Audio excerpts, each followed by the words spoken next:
예수님의 말씀과 또 예수님에 대한 기록들이 어떤 분들에게는 도저히 믿기 어려운, 받아들이기 어려운 말씀으로 받아들여집니다. 그것은 예수님께서 이 세상의 가치와 기준을 뒤집으시기 때문입니다. 예수님의 말씀이 우리가 익숙한 이 세상의 가치관과 습관에 너무나 먼 비현실적인 말씀으로 느껴지는 것은 우리가 그만큼 하나님과 하나님의 나라로부터 멀리 떨어져 있기 때문입니다. 죄로 말미암아 우리가 익숙한 이 세상의 가치는 하나님의 가치와는 멀리 떨어져 있기 때문입니다. 그래서 하나님의 나라가 보이지 않고 하나님이 어떤 분인지 잘 이해되지 않는 것입니다. 오히려 이 세상의 가치를 뒤집어 보아야, 거꾸로 보아야, 영어로 표현하면 upside down, 뒤집어서 보아야 보이기도 합니다. 그래서 예수님께서 많은 중요한 교훈들을 역설적인 진리로, 이 파라독스의 교훈으로 우리에게 알려주신 겁니다. 누구든지 자기를 낮추는 자가 하늘나라에서 큰 자다. 내가 약할 때에 곧 강함이라. 누구든지 생명을 얻고자 하는 잃을 것이요 잃고자 하는 자는 얻을 것이다. 우리가 이해하기 힘든 이러한 역설적인 교훈으로 우리에게 말씀해 주신 까닭은 이 세상의 기준으로는 이 하나님이 어떤 분인지 하나님 나라의 가치를 발견하기 어렵기 때문입니다. 마리아가 자신에게 임하신 하나님의 역사를 찬양했습니다. 누가복음 1장 후반부에 보면 이 마리아의 노래가 나옵니다. 자기와 같이 천한 여종을 돌아보사 자신에게 위대한 일을 행하셔서 메시아의 어머니 그리고 위대한 역사를 이루신 축복의 통로가 되게 하신 하나님을 찬양했습니다. 그 마리아의 노래에 이름을 붙인다고 한다면 세상을 뒤집으시는 하나님이라고 붙일 수가 있을 겁니다. 교만한 자를 낮추시고 낮은 자를 높이시는 이 하나님의 놀라운 역전의 역사가 자신을 통해서 그리고 이 땅 가운데 나타나고 있다는 것입니다.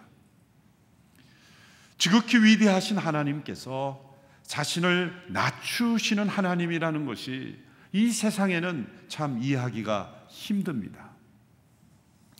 언젠가 제가 제 아들에게 이런 질문을 했습니다. 공부하는 거 재밌니? 라고 물어봤더니 아들이 이렇게 웃으면서 대답했습니다. 아빠, 질문 자체가 틀렸다는 거예요. 공부라는 단어와 재미라는 단어는 한 문장 속에 들어올 수 없는 단어라. 아, 그렇구나. 돌아보니 저도 그랬죠. 부모들의 착각은 자신도 재미없어 하는 것을 자녀는 재밌어 해야 된다고 생각하는 거죠. 그처럼 세상의 가치로는 하나님의 위대하심과 하나님의 낮아지심은 서로 한 문장 안에 들어올 수 없다고 생각합니다. 그러나 위대하신 하나님은 겸손하신 하나님이십니다. 전능하신 하나님은 겸손하신 하나님이십니다. 하나님 나라의 왕이신 하나님은 그 나라는 왕이 종으로 섬기는 나라입니다. 모든 이들을 섬기시는 하나님이시기에 그분은 위대하시고 그분은 하늘의 왕이신 겁니다. 예수님이 세상에 태어나셨을 때도 그 하나님이 어떤 분이신지를 우리에게 보여주셨습니다. 예수님께 세상에 태어나셨을 때 그분은 하늘의 왕이신 분이 이 땅에 가장 낮고 비천한 모습으로 세상에 오셨다는 겁니다. 세상 사람들이 볼 때 낮은 모습, 비천한 모습은 비천함으로 끝나는 것이라고 생각합니다. 무능함이라고 생각합니다. 그러나 하나님은 그 모든 것을 뒤집으셔서 오히려 가장 낮은 모습으로 오심으로 하나님의 높고 위대하심을 우리에게 보여주신 것입니다. 예수님께 세상에 태어나셨을 때는 아우구스투스 황제가 로마의 황제였을 때, 그리고 구레뇨가 시리아 총독이었을 때라고 구체적으로 밝히고 있습니다. 누가복음 2장 1, 2절의 말씀이죠. 그 무렵 아우구스투스 황제가 칙령을 내려 전 로마 통치 지역을 호족 등록을 하게 됐습니다. 이것은 구레뇨가 시리아의 총독으로 있을 때 실시된 첫 번째 호족 등록이었습니다. 이렇게 구체적인 통치자들의 이름을 기록한 이유는 무엇일까요? 그것은 예수님의 출생이 허구나 신화가 아니라 구체적인 역사적 사실이라는 것을 우리에게 알려주고 있습니다. 그리고 그것보다 더 중요한 사실은 당시 로마 제국은 세계를 제패하고 있던 최강대국이었고 그 로마 제국의 최고의 통치자였던 이 아우구스투스 황제와 이 땅에 오신 하늘의 왕이신 예수 그리스도 그분을 비교하고 있는 것입니다. 이 아우구스투스라는 것은 본래 이름은 아니죠. 로마 원로원에 의하여 붙여진 호칭, 별칭입니다. 존엄자라는 의미를 가졌습니다. 본래 이름은 이렇습니다. 가이우스 율리우스 카이사르 옥타비아누스. 이름이 길죠? 이런 이름이 본래 이름이었습니다. 네, 원로원이 그에게 시저 아우구스투스라는 가이사 아우구스투라는 이름을 붙였습니다. 그때부터 그 이후에 로마 황제들은 이 시저 또 아우구스투스라는 이 별칭을 황제의 직위, 우리가 황제라고 부르는 대신에 시저 혹은 아우구스투스라는 그런 별칭을 붙이기를 좋아했습니다. 그만큼 이 아우구스투스가 정치를 잘한 통치자였습니다. 세계사에서는 그가 통치했던 기간을 팍스 로마나라고 부르기도 합니다. 최고의 전성기를 이루었던 시대, 경제적으로, 정치적으로, 또 법치, 행정으로, 또 문화로, 헬라 문화로 문화의 통일을 이루었던 시대이기도 합니다.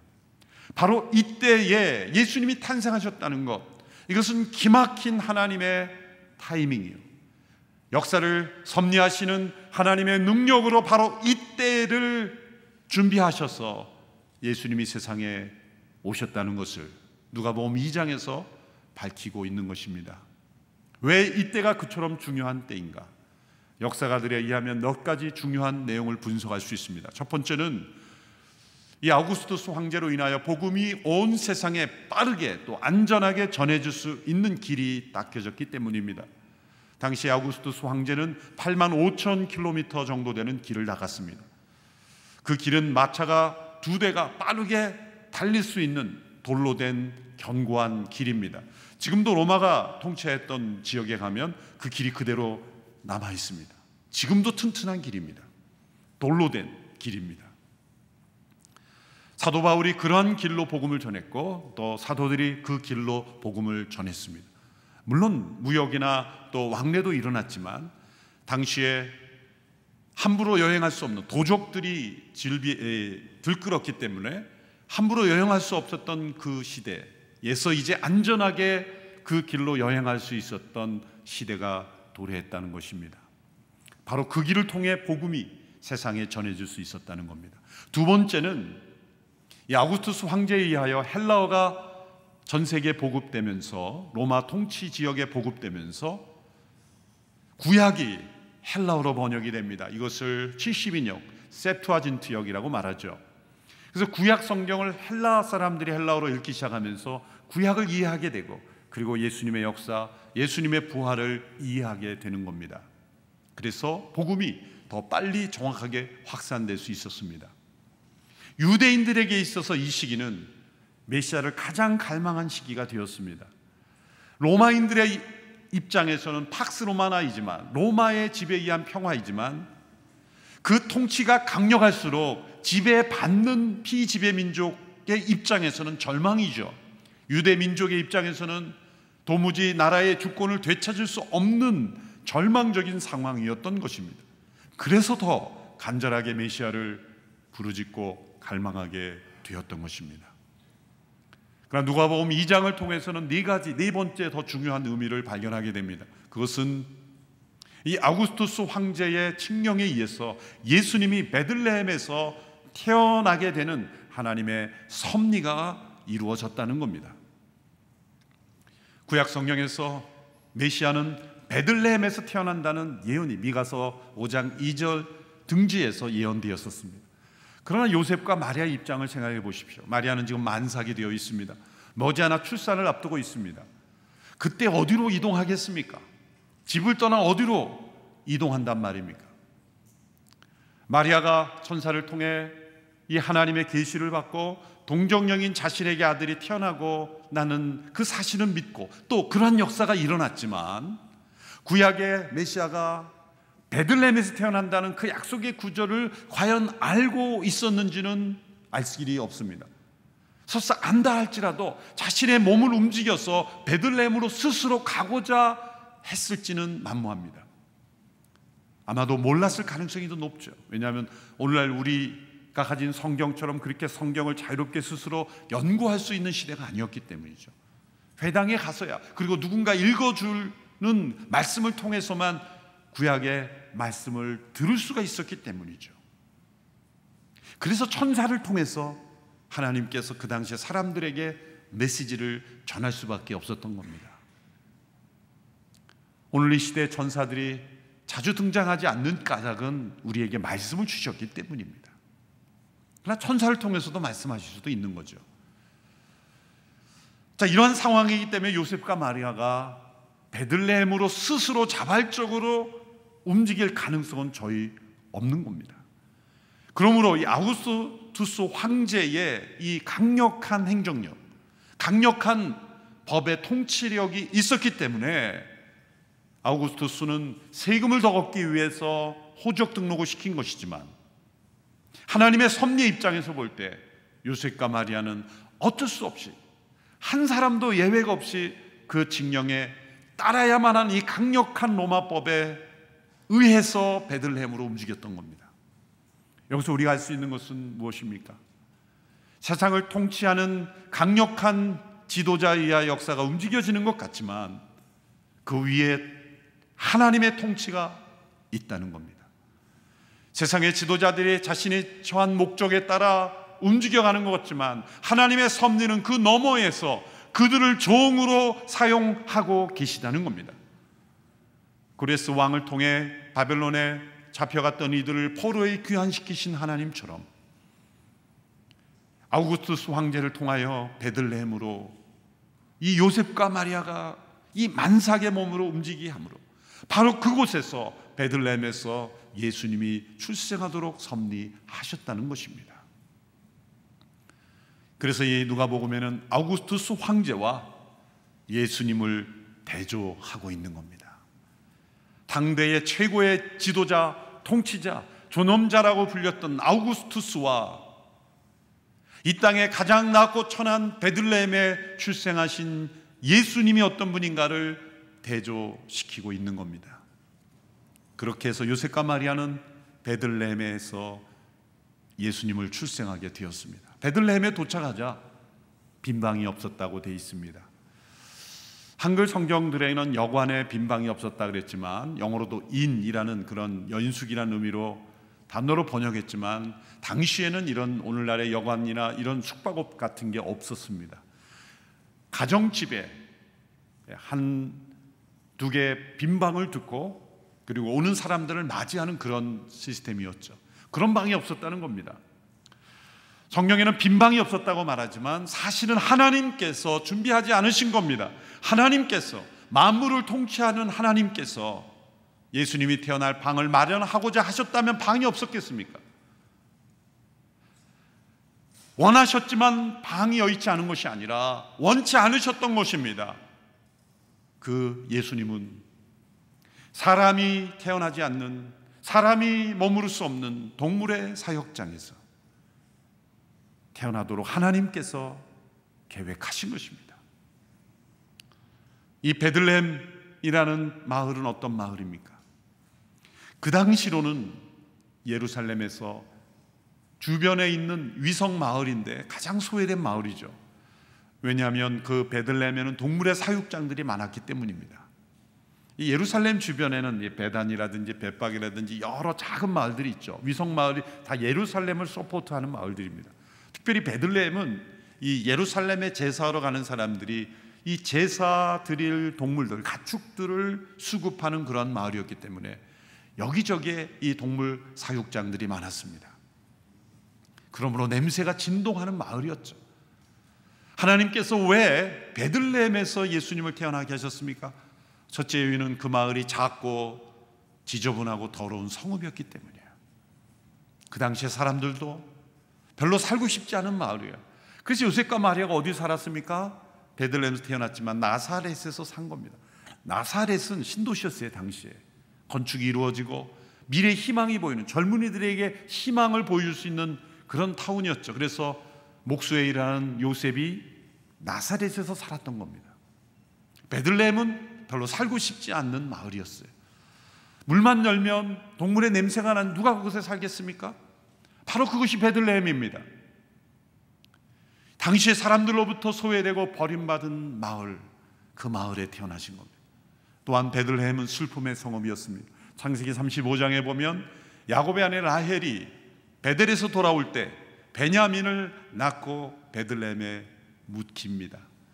그 라헬이 죽으면서 벤오니라고 외치며 죽었는데 슬픔의 아들이라는 뜻이에요. 그래서 베냐민이라는 이름이 나온 거죠. 또 마태복음 2장에 보면 동방의 박사들이 경배하러 왔을 때 헤롯이 유대인의 왕이 태어났다니까 깜짝 놀라서 베들레헴의 2살 아래 된 아이들을 다 학살하죠. 엄청난 끔찍한 대학살을 합니다. 베들레헴은 슬픔의 마을입니다. 수많은 어머니들이 통곡하며 울었습니다. 오늘 이 시대에도 우리가 뉴스를 통해 끔찍한 소식을 듣지 않습니까? 자녀를 학대하고 또 어린아이들을 학대하고 어린이집에서도 학대하고 끔찍한 일들이 곳곳에서 일어납니다. 이 땅에서 이루어지는 이 끔찍한 일들이 바로 베들레헴입니다. 우리 이 땅 가운데 베들레헴의 모습이 있는 거죠. 예수님이 바로 그곳에 오셨다는 겁니다. 그리고 무엇보다도 베들레헴은 다윗의 동네였습니다. 성경 곳곳에 다윗의 후손을 통하여 다윗의 동네에 태어나실 것을 하나님께서 예언하신 그대로 이 아우구스투스 황제 시대에 이루신 것입니다. 그렇게 더럽고 추하고 버림받고 사람들에게 주목받지 않고 슬픔으로 가득한 성읍에, 그것도 사람이 머물지 않는 동물의 사육장에, 동물의 먹이통에 예수님이 누우신 겁니다.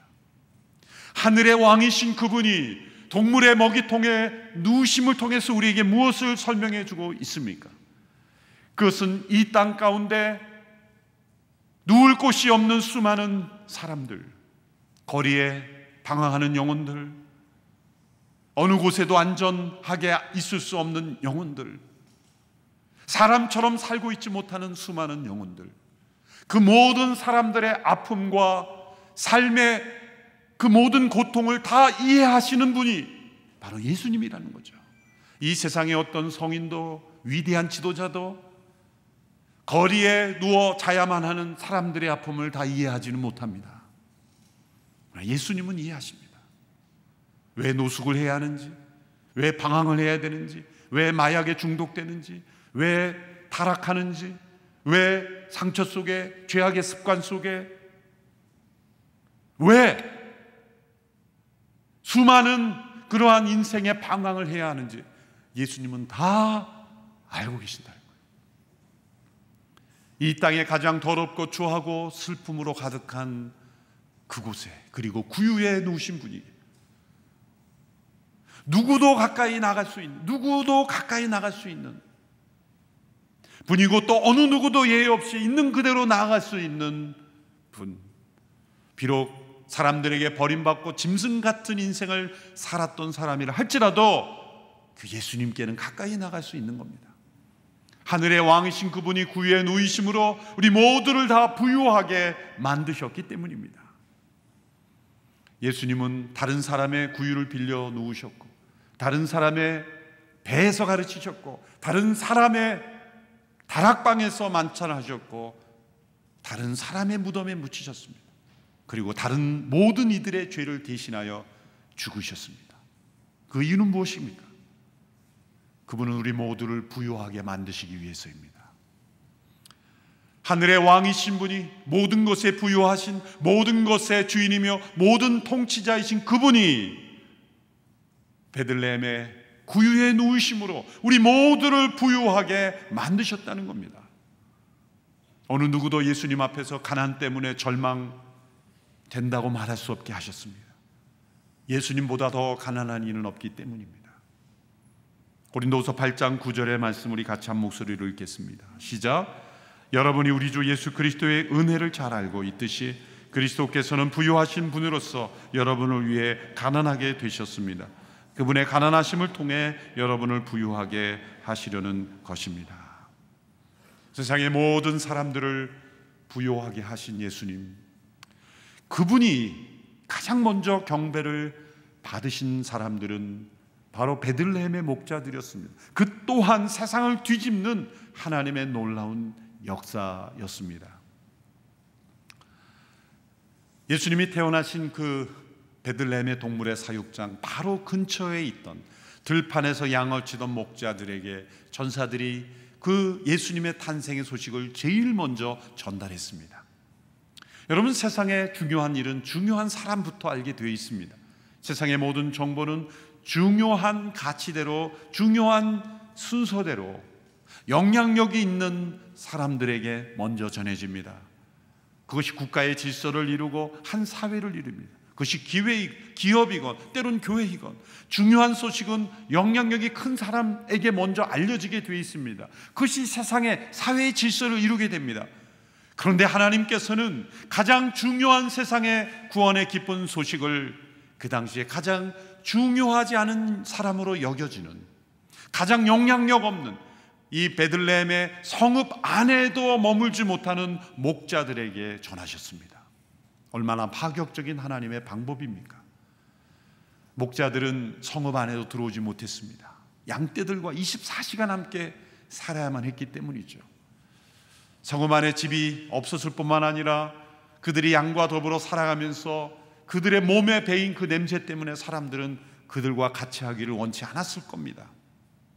그런데 바로 그 목자들에게 하나님은 예수님의 탄생의 소식을 제일 먼저 전하셨어요. 이것이 하나님의 방법입니다. 왜 그랬을까요? 세상의 모든 소식은 중심부로부터 주변부로 전해지지만 하나님 나라의 놀라운 역사는 주변부부터 중심으로 전해졌다는 것, 이걸 통해 우리에게 무엇을 말씀하고자 하는 겁니까?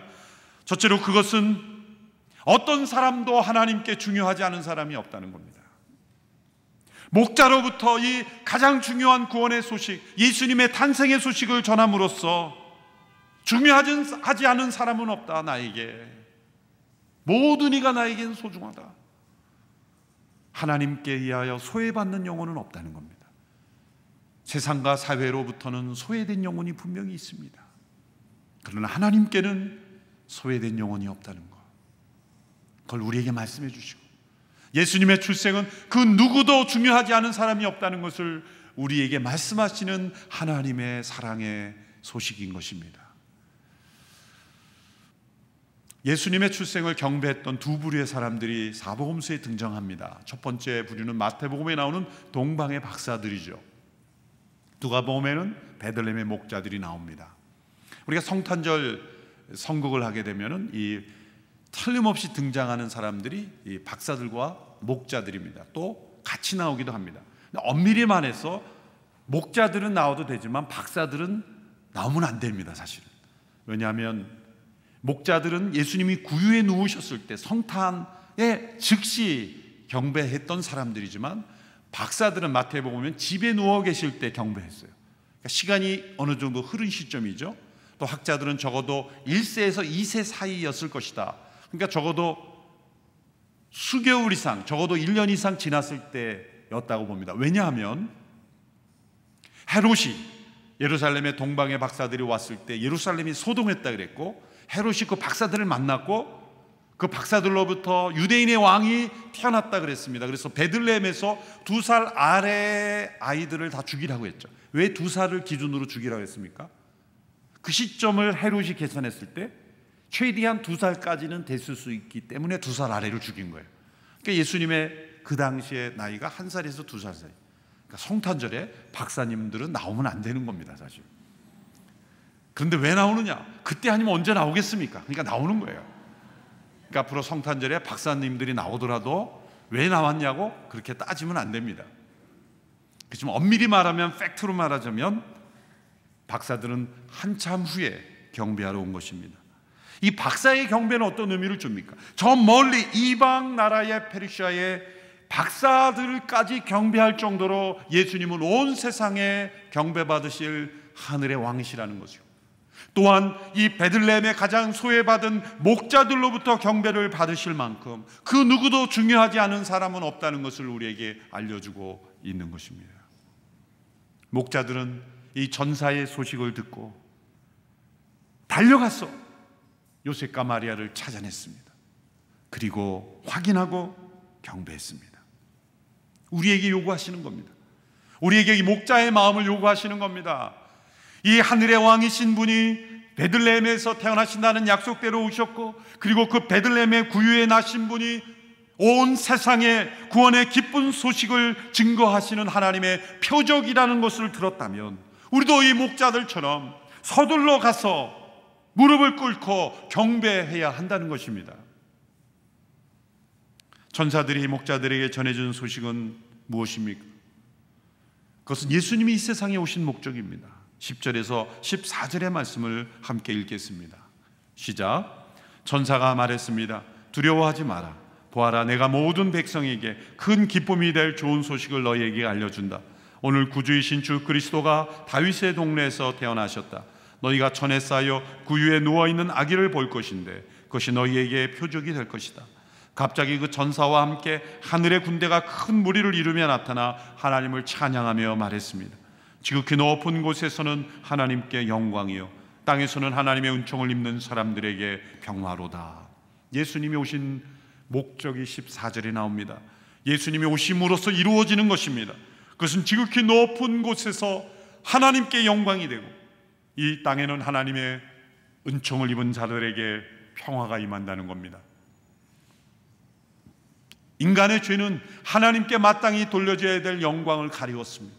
인간의 죄는 이 땅에 마땅히 있어야 될 평화를 깨트려 버렸습니다. 내 마음에 평화가 없는 것은 마땅히 돌려야 될 하나님께 영광을 올리지 않았습니다. 한 공동체의 평화가 깨진 것은 영광을 누군가 가로챘기 때문입니다. 이 한반도의 평화가 깨진 것은 누군가 영광을 가로챘기 때문입니다. 하나님께 돌려줘야 될 영광을 하나님께 돌리는 곳에는 반드시 평화가 임하는 거예요. 이것은 연결되어 있습니다. 평화를 되찾고 싶습니까? 마땅히 돌려드려야 될 하나님께, 지극히 높으신 하나님께 영광을 온전히 올려드릴 때 평화가 임하는 것입니다. 이 둘은 연결되어 있습니다. 영광을 가로챈 자에 의하여 평화가 깨진 겁니다. 이 예수님의 탄생이 어떻게 하나님의 성품을 보여줍니까? 가장 존귀하신 분이 가장 낮은 모습으로 오셨습니다. 가장 능력으로 충만한 하늘의 왕이 가장 비천한 모습으로 오셨습니다. 이것이 하나님의 가치요, 하나님의 방법이요, 하나님의 나라의 본질입니다. 세상은 이것을 이해할 수 없습니다. 예수님은 낮고 천한 모습으로 오셨지만 그분은 하늘의 왕이십니다. 우리는 하늘의 왕이라면 왕궁에 오셔야 되고 가장 화려한 모습으로 오셔야 된다고 생각하지만 그것은 세상의 가치일 뿐입니다. 예수님은 가장 가난한 자로 오셔서 우리 모두를 부유하게 하셨고, 가장 비천한 모습으로 오셔서 우리 모두를 삶에 의미 있게 하셨고, 가난이 그리고 비천함이 곧 죄가 아니며 또한 그것이 우리의 절망의 이유가 되지 못한다는 것, 하나님께 버림받는 이유가 되지 못한다는 것을 예수님은 보여주셨습니다. 그리고 하나님께 돌려줘야 될 영광을 하나님께 돌려드리고 우리 모두에게 있어야 될 참된 평화를 십자가를 통하여 이루어 주신 것입니다. 그래서 예수님께서 요한복음 17장에 십자가를 지시는 순간을 이렇게 표현했죠. 아버지여, 때가 이르렀사니 아들을 영광스럽게 하사 아들로 아버지를 영광스럽게 하소서. 예수님은 십자가의 순간을 영광스럽게 되는 순간, 그리고 하나님께 영광 올려드리는 순간으로 고백하신 것입니다.